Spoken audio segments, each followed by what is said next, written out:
ഒന്നിച്ച് പാട്ടുപാടി നൃത്തം ചെയ്ത് കുഞ്ചാക്കോ ബോബനും റിമി ടോമിയും കെ.ജെ. യേശുദാസും കെ.എസ്. ചിത്രയും ഒന്നിച്ച് ആലപിച്ച പൊന്നോണത്തുമ്പി പൂവാലത്തുമ്പി എന്ന ഗാനമാണ് ഇരുവരും ചേർന്ന് പാടുന്നത്. കൈതപ്രം വരികൾ എഴുതി ഗാനത്തിന് സംഗീതം നൽകിയത് മോഹൻ സിതാരയാണ്.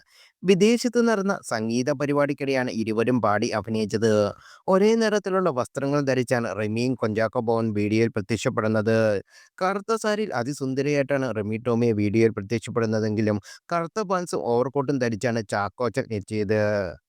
വലിയ ജനശ്രദ്ധയാണ് വീഡിയോയ്ക്ക് ലഭിക്കുന്നത്. എന്ത് രസമാണ് ഇവരുടെ പാട്ട് കേൾക്കാൻ എന്നാണ് ആരാധകർ ചോദിക്കുന്നത്. ഒരു ചെറുചിരിയോടെ അല്ലാത്ത ഈ വീഡിയോ കാണാൻ കഴിയില്ലെന്നും പലരും അഭിപ്രായപ്പെടുന്നു.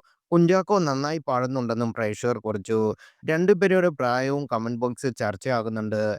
ഇതിനു മുമ്പും റിമി ടോമിയും കുഞ്ചാക്കോ ബോബനും പല വേദികളിലും ഒരുമിച്ചെത്തുകയും രസകരമായ പ്രകടനത്തോടെ ആരാധകരെ ചിരിപ്പിക്കുകയും ചെയ്തിട്ടുണ്ട്. അത്തരത്തിൽ ഒരു വേദിയിൽ വെച്ച് അവന്റെ അപ്പനും ഏറ്റവും ഇഷ്ടപ്പെടുന്ന പാട്ടുകാരിയായിരുന്നു റിമി ടോമി എന്ന് കുഞ്ചാക്കോ ബോബൻ വെളിപ്പെടുത്തിയിരുന്നു.